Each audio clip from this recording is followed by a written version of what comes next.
Maqaa Abbaa, kan Ilmaa, kan Hafuura Qulqulluu, Waaqayyo tokkotti ni amannaa. Ameen.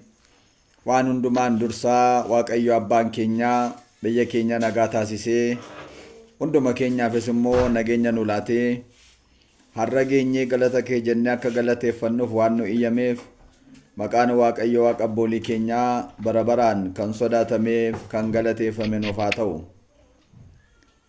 Jaallatamtoota maatii Waaqayyoo iddoo dhiyoo biyya keessaa iddoo fagoo immoo biyya alaa kan jirtan martinuu akkaataa muudama keessanitti maqaa Waaqayyoo isa jiraataatiin attam ooltan akkam jirtu. Nagaa faraarri Waaqayyoo hunda keenyaaf haa baay'atu.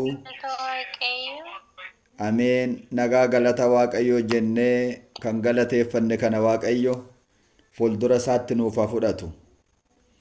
Egaan akkuma jaalala Waaqayyootti barumsi keenyarraa waliin barannu waa'ee ayyaana ol ba'uu gooftaa keenyaa Iyeesus Kiristoos ta'a. Mata dureen ka'umsa barumsa keenyaa kan nuuf ta'us utuu isin ilaaltanii inni ol ba'e kuni utuu isin ilaaltaniis immoo deebi'ee dhufuudhaaf jira.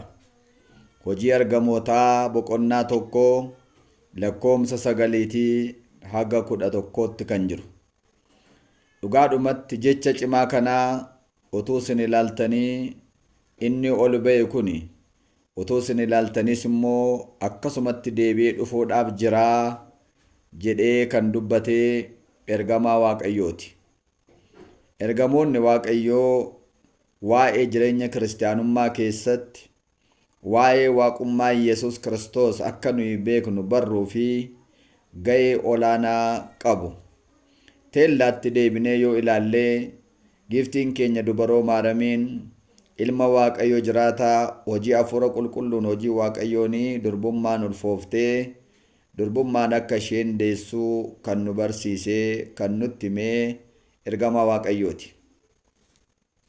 Isa kanas kan argachuu dandeenyu gooftaan keenya Iyeesus Kiristoos samii samiirraa gadi bu'ee dhufee Maariyaam durbarraati.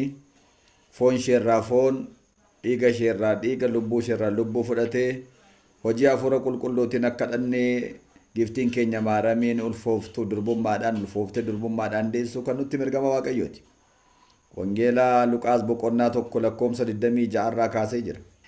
Gaafa gooftaan dhalates inni dhalate kuni fayyisaa addunyaati jedhee ammas dhala namaatti kan lallabee ergama Waaqayyooti. Wangeela Luqaas boqonnaa 2.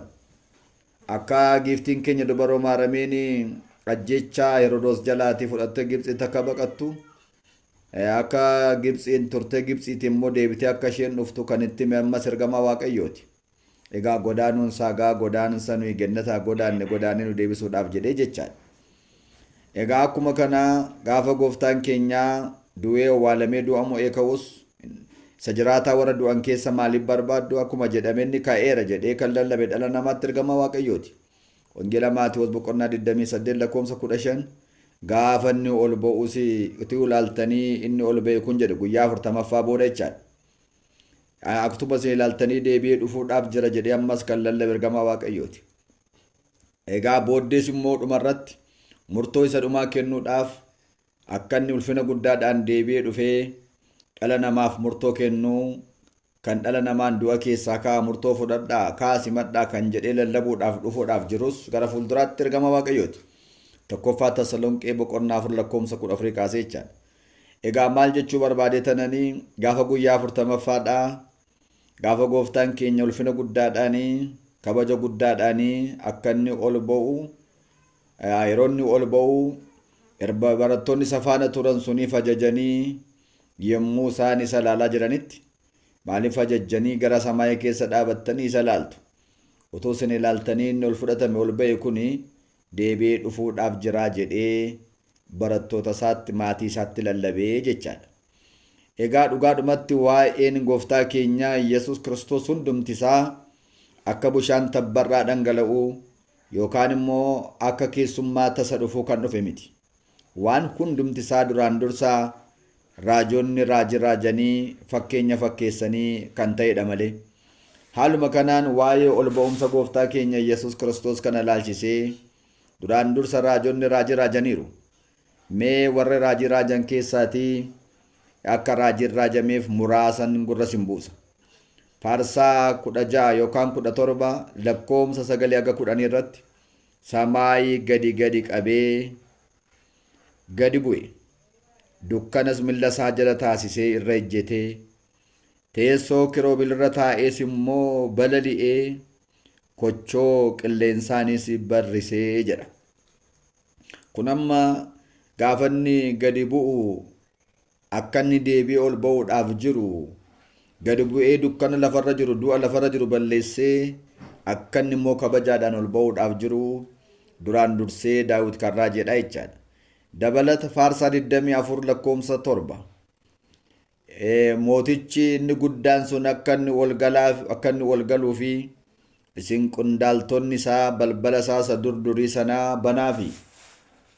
Inni mootii guddaa jedhame kun inni eenyudha? Mootii guddaa inni jedhame isa humna qabeessaaf isa jabaa isa ta'e Waaqayyoodha. Lolattis bobba'ee kan injifatee inni Waaqayyoodha.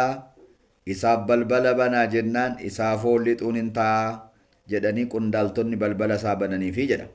Kunis waa'ee mirgatii isaa kana ilaalchisee kan raajamedha.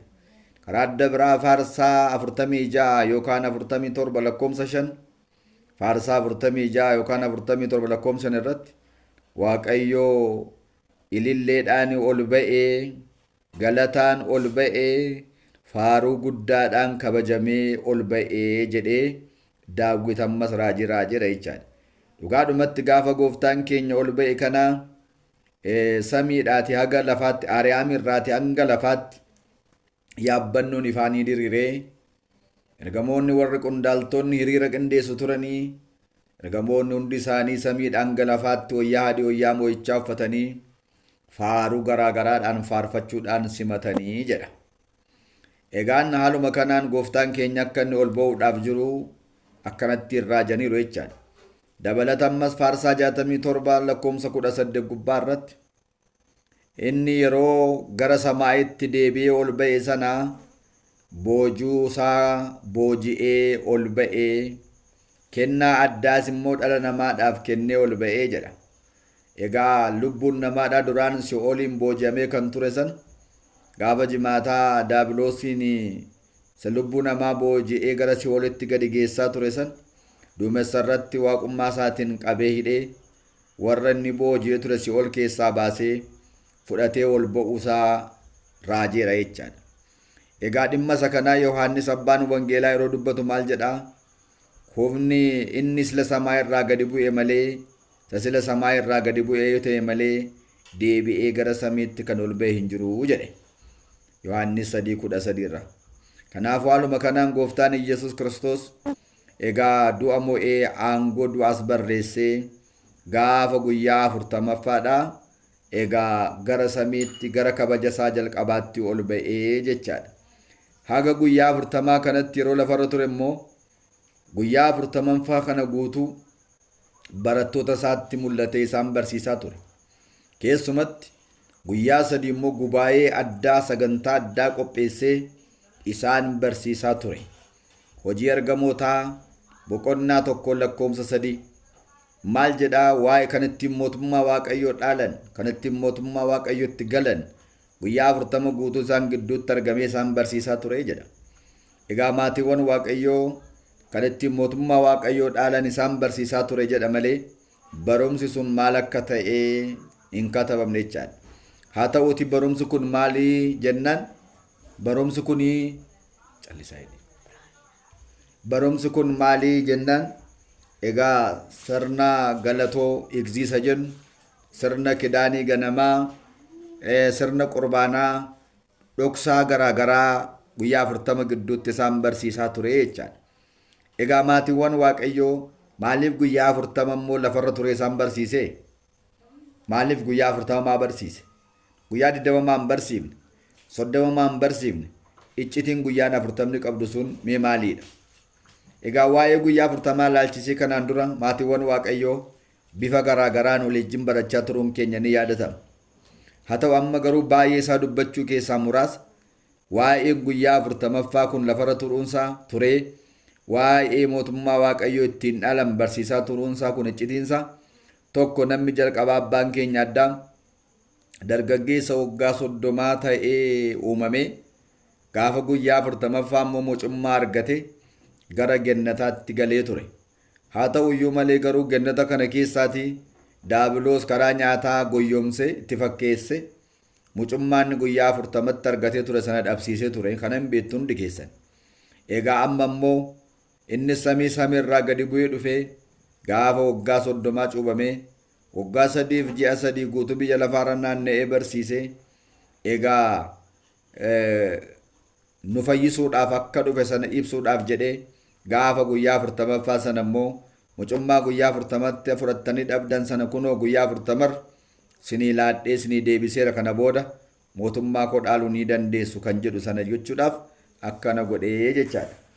Karaa adda biraa gaafa ol ba'uudhaaf jedhu kanas ajaja barattoota isaaf kennee ture. Ajaja inni barattoota isaatiif kenne kun maal kan jedhudha jettanii, egaa hundumti keessanii humni guddaan abbaa koo biraa deemee naqee isiniif fida. Humna guddaa abbaa koo biraa isiniif kennamu kan aga fudhattanitti Yerusaalem keessaa hin ba'inaa, mana qulqullummaa keessaas hin deeminaa, mana qulqullummaa keessa turaa jedhee ajajas laatee ture jechaadha. ኃይል እስክታገኙ ድረስ በኢየሩሳሌም በቤተ መቅደስ ቆዩ ብሏቸው ነበረ። ኤጋ kun maaliin yoo jettanii Yerusaalem jechuun magaalaa nageenyaa jechaadha. Magaalaa nageenyaa kana keessaa hin deeminaa, nageenya hanga argattanitti nageenya abbaa koo biraa naqeetanin sinii fida, magaalaa nagaa kana keessa turaa jedhe. Egaa mana qulqullummaa keessaas hin deebinaa jedhe. Maal amma argattanitti humni abbaa koo biraa amma siniif kennamutti abbaa koo biran deema. Abbaa koo bira deemee tanani humna guddaa dhaqee siniif erga. Humni guddaan sun maal ennaa jettanii humna hafuura qulqulluuti. Gaafa guyyaa 50ffaa ol ba'ee guyyaa 10ffaa booda dhaqeen siniif ergaa kan jedhudha. Humni hafuura qulqulluu kun humna jajjabeessaadha. Humna ittiin mootota mo'atanidha. Humna ittiin diina injifatanidha. Humna ittiin addunyaa kana mara ishee naanna'anii barsiisanidha. Humna ittiin iccitiin garaagaraa isaaniif hiikamee ittiin barsiisanidha. Afaan garaagaraa kan isaan dhaga'anii dubbatanii ittiin barsiisuu danda'an kanaadha. Hin beektu yoo taatan barattoonni gooftaadhaa gaafa gooftaan qabame san sodaatanii bittimma'aniiru. Yohaannis abbaa wangeelaa irraan kan hafe. Hedduma gooftaan du'a mo'ee ka'ee boodas sodaachaa turan. Mana cufatanii taa'aa turan. Hojii ergamootaa boqonnaa 5, hojii ergamootaa boqonnaa 6, hojii ergamootaa boqonnaa 12 dubbisuu dandeenya. Sodaachaa turan. Egaa amma garuu akka jabaatanii waan tokko tun sodaatin akka isaan ragaa ba'aniif jabu akka ta'aniif jabina kana kennuudhaaf humna ittiin jabina kana ija jabummaadhaan dhaabatan laphee jabummaan dhaabachuu danda'an kan isaaniif kennuuf jedhee jechaadha. Egaa warra duraan sodaachuu turan, raafamaa turan, baqachaa turan, gooftaallee si'a 3 ganaa kan ture qulqullichi Phexros hojii ergamootaa amman siniin jedhe boqonnaa 5 irratti, boqonnaa 4 boqonnaa 5 irratti maal godhe seetarree mana qulqullummaa fuuldura dhaabatanii barsiisan. Mana qulqullummaa keessatti reebaman. Dhiisa waa'ee Yesuus dubbatinaa jennaan waa'ee isaa dubbachuun hin dhiifnu jedhanii amma reebamuutti dhaabatanii dubbatanii jechaadha. Maal waan argataniif? Boqonnaa 2 irratti humna hafuura qulqulluu waan argataniif. Humni hafuura qulqulluu isaan argatan kun mana cufaa wal seenanii kan ittiin barsiisuu danda'an. Hojii ergamootaa boqonnaa 12 tokko gartan gaafa ergamaan waaqayyoo manidhaa sana keessatti kaayi jedhee isa kaasu isa duukaa mana cufame keessa ba'uu danda'aniiru. Kanaafuu humna akkasii jechaadha. Humna sodaa tokko malee waltajjira dhaabatanii lallaban. Akka Saamsoon humna jabaa ittiin waan hundumaa gochuu danda'an. Akka Baaxilaa'eel ogummaa ittiin waan garaagaraa hojjechuu danda'an. Hafuura hamaa, hafuura xuraa'aa kan ittiin baasanii nama fayyisuu danda'an. Du'allee du'a keessaa kaasuu kan danda'an humna akkasiidhaa hanga isinii kennamutti jedhe. Inni dhumaadhaa kanneen isaaniin turaa hin deebinaa jedhe maaliif yoo jettanii dhugaadhumatti addunyaa kanarratti qooqa garaagaraatu jira. silas immoo badiisi karaa dhala namaatti dhufe kun immoo karaa qooqaati. Seexanni isa jalqabaadha namaaf uumama gidduutti garaagartummaa qooqaa fidee ture.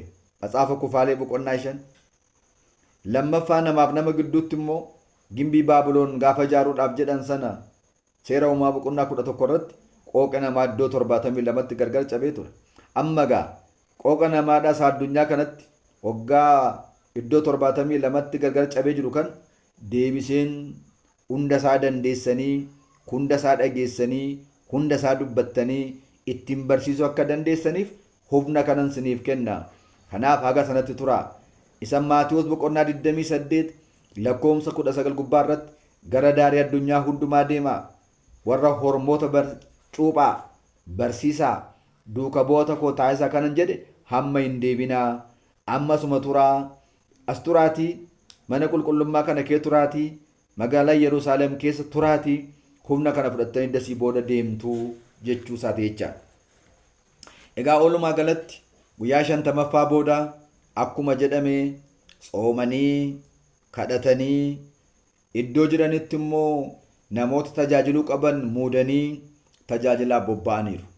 Kanaaf guyyaa 50ffaa kana booda tsoomiin barattootaa jedhamee labsama. Barattoonni kun akka isaan tsoomaa turanis maaliin beekame yoo jettanii hojii ergamootaa boqonnaa 14 lakkoomsa 22 irraa kaastanii yoo ilaaltan edda tsoomanii kadhatanii booda namoota tajaajiluu qaban harka isaanii ka'anii muudanii tajaajilaaf ba'anii mootummaa waaqayyootti galuudhaafis immoo gidirfamuu qabna, rakkachuu qabna, dhiphachuu qabna jedhanii sii jedha.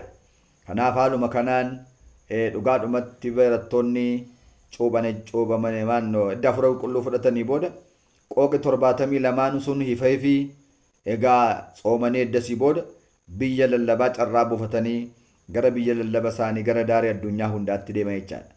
Waaqayyo isaan jabeessee geggeesseef galanni guddaan isaaf haa ta'u. Egaa maatiiwwan Waaqayyo qulqullichi Phexros gaafa Hafuura Qulqulluun kun bu'uuf fakkeenyaafam gaafa 16dhaa guyyaa yaadannoo Hafuura Qulqulluun itti bu'eedha. Gaafa 17 immoo guyyaa tsoomiin hawaariyaatti jalqabuudha. Egaa saniin fuula kana duraan dhufaa jiru kun immoo guyyaa ol ba'iinsa gooftaa keenyaati jechaadha. Egaa maatiiwwan Waaqayyo sagaleen kana dhaga'aa kan jirtan hundumtuu sinitti dhaga'amaa jira millaata? Na ordofaa jirtu miti laata? Waaqayyo sagalee himata keenyaa hunda keenyaaf nuuf haa dhaga'u. Sagalee kanaan immoo Waaqayyo hunda keenyaa nu haa eebbisu. Egaa gaafa sana qulqullichi Phexros sanbata guddaa ganamaa gaafanni waa'ee gooftaa keenya Yesuus Kiristoos barsiisu namoonni iddoo sanatti argaman gaafa sana namoota qooqa 71 dhaga'anidha. 72ffaan kan isaati. Yommuu kana namichi kun eessaan afaan keenya haasaan jedhanii dubbatanidha. Warri kaan immoo ganamaan daadhii waynii dhugee machaa'ee takkan haasaa malee isa afaan keenya beekaa. Kan isaanii Ibraayistii afaan warra Ibraayistii duwwaadha. Afaan warra Ibroota Ibraayistiidha. Kan keenya isaa danda'a jedhanii haasa'aniidha. 71 isaanii yommuu isaan dubbatan immoo inni immoo kan isaanii dhaga'e. Kan isaanii dhaga'ee deebii laateef akkana jedhe yaa jarana amma ganama keessa reefu sa'aatii 3dha. Akkamittiin daadhii dhuganii machaan nuun jettu? Kanaafuu kun raajichi Iyoo'el kan raaje sun akka raawwatamuuf kan ta'edha malee nuyi hin dhugne jedhee dubbate. Amma immoo 71 isaanii dhaga'an. Inni tokkoon dubbata kan isaanii 71 dhaga'e. 71 isaanii yommuu dubbatanii ofii immoo isin dhaga'e. Hafuura qulqulluun hojiin hafuura qulqulluu jechuun akkasii. Qooqa nama tokkodha utuu hin beekin utuu hin baratin hafuura qulqulluun hiikamee fi wajjin haasa'uu danda'udha. Egaa oolumaa gala waa'ee isa kanaa ilaalchisee yoo Waaqayyo jedhee gaafa 16dhaa wajjin barannaa Waaqayyo namachiin waa taasisu. Amma gamanumaan garuu waan hin kana tuquu barbaadeef hafuura qulqulluun kan inni isaaniif kennameef humna amma argattanitti inni jedhameef sun kan ittiin afaan addunyaa kanarra jiran hundumaa beektanii akka ittiin barsiiftanii ban sinii kenna. Humna kanaan sinii kenna. Hubannaa kanaan sinii kenna. Jajjabeessaa kanaan sinii kenna. Haga sanatti turaa jechuu barbaadeeti. Kana ibsuudhaaf jedheen kana keessa dhaqe. Bal'ina waa'ee hafuura qulqulluu ilaalchisee yoo Waaqayyo jedhe gaafa 16dhaa waliin barannaa namachiin waa taasisu. Amma garuu ittaanee dhimma ol ba'iinsa gooftaa keenyaa ilaalchisee mee ajaa'iba gaafa sana godhama ilaalla. Gaafa gooftaan keenya ol ba'e kana ajaa'iba gurguddaa baay'eetu ta'e. Ajaa'iba gurguddaa ta'e kana mee tokko lamaan immoo ilaalla. Tokko ajaa'ibi gaafa sana ta'e mislaaleen ifaadha, yaabbannoon ifaadha, Ariyaam irraa kaasee haga lafaatti diriire. Gaafa sanaa qulqulluun Phexros gooftaan gara Beetaniyaatti isaan baasee dhaqiitii obbolota kee waami kottu jedhe. Qulqulluun Phexros ariitiidhaan gooftaan sin barbaadaa jiraatii hundi keessan kottaa jedhee waame. Maatiiwwan Waaqayyoo warra jalqabaa sun hundi isaanii achitti argaman. Gaafa argaman bokkaan akka bokkaa tiifuu wayii waaqarraa tiifuu jalqabe. Namoonni akkuma silaa barree turre gaafa jimaataa sa'aatii 9tti du'a keessaa ka'an sunis hiriiranii jiru turan. Kanaaf yaabbannoon ifaa sun hin baname, faaruun samiirraa ni dhaga'ame. Raajiin sila dubbachaa ole guutummaan isaa ni dhaga'ame. Yommuu sanaa utuu isaan ilaalaa jiranii gooftaan harka diriirsee nu eebbisee jedhe qulqulluun Phexros. Harka isaa diriirsee nu eebbise. Utuma nu eebbisaa jiruu ol fudhatamuu jalqabe. Ol fudhatamuu jalqabe. Ergamoonni bitaan mirgaadhaan hiriiranii jiru. Wayyaa hadii wayyaa mo'ichaa uffatanii. Faaruun addaa addunyaa guutummaatti dhaga'amus ni faarfatu turan. Faaruun isaaniis masiinqoodhaan, ululleedhaan, baganaadhaan, meeshaalee faaruu garaagaraadhaan kan dabaalame ture jedha qulqullichi Phexros. Utuma haala kanaan jirru nuyi fajajnee achumaan dhaabbannee afne. Inni ol fudhatamee achumaan iddoo isaa jalqabaatti uggaanni deebi'u nan argee jedha. Galanni Waaqayyootiif haa ta'u. Waaqayyoonni gaafa sanaa haala kanaan isaan eebbisee har'as harka waaqummaa isaa, harka abbummaa isaa diriirsee biyya keenya nuuf haa eebbisu. Addunyaa keenya nuuf haa eebbisu. Namoota dadhabnee fajajnee jirru kana harka abbummaa isaatiin nu eebbisee hunda keenya nu haa jajjabeessu. Ameen. Kanaaf ajaa'ibi gaafa sana ta'e kun kanaadha. Faaruun inni duraan dursa raajonni raajan sun guyyaa kana raawwatee jechaadha.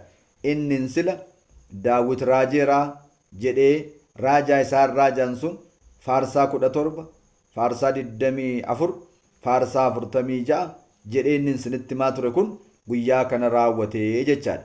Harka daabiloos keessaatii lubbuu namootaa hundaa fudhate gara si'ool keessaati gara gannataatti isaan geeffatee jechaadha.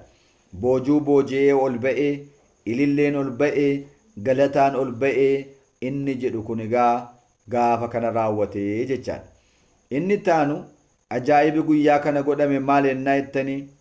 Ajaa'ibi guyyaa kana godhame maal ennaa jettanii? Guyyaa itti Yihudaan marrummaan isaa jigee du'eedha. Guyyaa itti Yihudaan marrummaan isaa jigee du'eedha. Maaloon gaafa guyyaa 40ffaadha gaafa gooftaan ol ba'uu jechaadha. Maal akkamittiin jechuu dandeessu ta'a? Maatiyoos boqonnaa 27 irratti mukatti fannifamee jedha Maatiyoos. Luqaas 18 irratti immoo marrummaan isaatu jigee du'ee jedha. Gaafa mukatti fannifame sana lubbuun keessaan baane. Duddi citee garaan bokokee guyyaa 40ffaa ture. Gaafa guyyaa 40ffaadha yeroo gooftaan ol ba'u ifa kan biraatu addunyaatti ife ture. Ifa isaa sana manni baachuu hin dandeenye, lafti baachuu hin dandeenye. Faaruu daarii addunyaatti hanga daarii addunyaatti dhaga'amutu faarfatame ture. Faaruu addaa kana ilaaluudhaaf, ifa addaa kana ilaaluudhaaf siree guyyaa 40 irra ciisaa ture kanarraa alatti gadi ba'ee nan ilaala gaafa jedhu ilaaluu hin dandeenye. Nan dhaggeeffadha gaafa jedhu dhaggeeffachuu hin dandeenye. Deebee siree koo yaabbadheen ciisa gaafa jedhu sireen sun marrummaan isaa tarsaasee marrummaan isaa jigee du'ee jechaadha. Yaa maatii Waaqayyoo dubbii kana hubadhaa. Maaliif jennaan dhugaadhumatti utuu jaalala birriin hin qabamne ta'e, utuu dalga hin deemu ta'e, utuu ajaja gooftaadhaa seeraan raawwateera ta'e sila akka barattootaa eebba gooftaan harka isaa Addaamiin uume sanaan diriirsee eebbisu sanaan eebba fudhata ture. Eebba isaa Abrahaamiin eebbise sana harka isaa diriirsee Abrahaamiin eebbise sanaan eebbifama ture.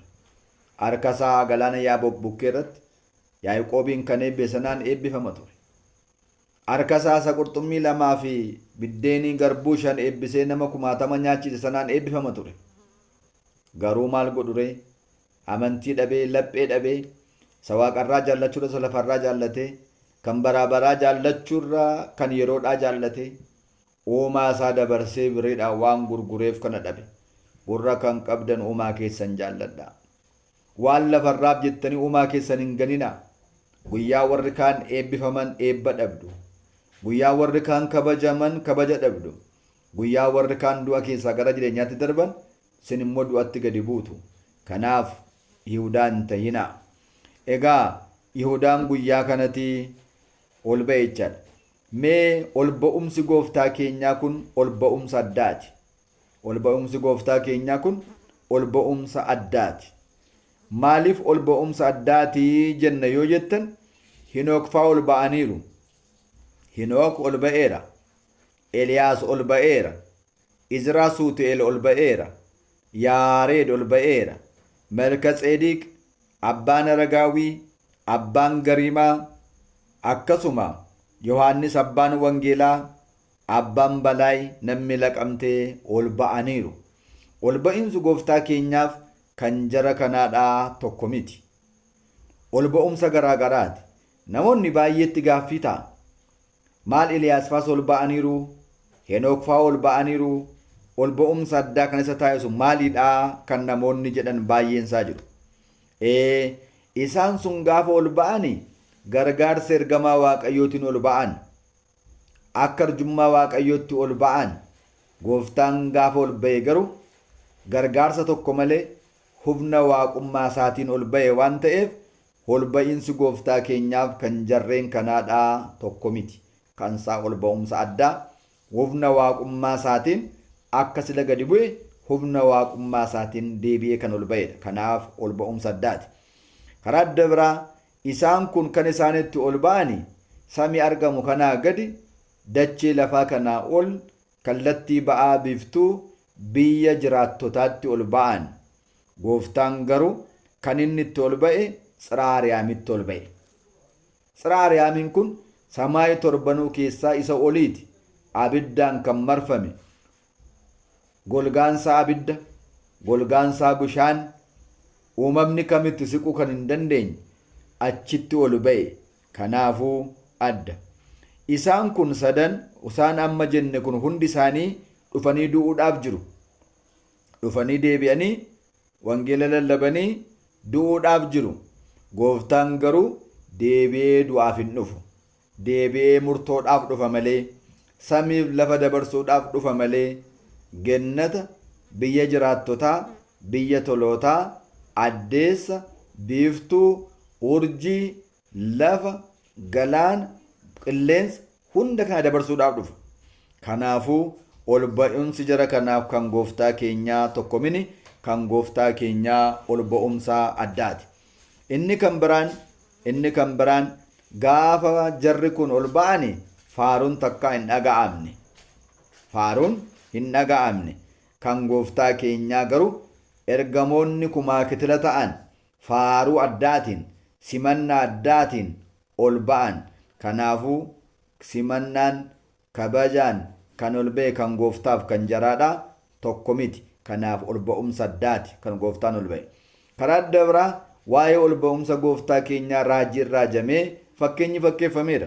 Kan jara kanaa garuu raajiin hin raajamne, fakkeenyi hin fakkeeffamne. Kanaafuu ol ba'umsi gooftaa keenyaadhaa ol ba'umsa addaatii jechaadha. Namoonni tokko tokko waa'ee ol ba'umsa jara kanaatiif, qulqulloota warra amma jennu kanaatiif, waa'ee kan gooftaa olitti fidanii gaafa ofii burjaaja'anii nama burjaajessan ni agarra. Gaafa kan galuufii dhiise akka tokkotti gaafa isaan haasaan ni agarra. Kanaaf isin yaa maatii Waaqayyoo dubbii sagalee Waaqayyoo kana kan dhageessan gaafa gooftaan ol ba'e kan ol ba'umsa addaa akka ta'e hubachuun gaariidha. Inni kan biraan gaafa sana hanga Ariyaamitti samii baname. Hanga Ariyaamitti samiitu baname. Kan jara kanaa garuu hanga Ariyaamitu hin taane samii kanaa gaditti ol ba'a waan ta'eef ol ba'umsa addaati.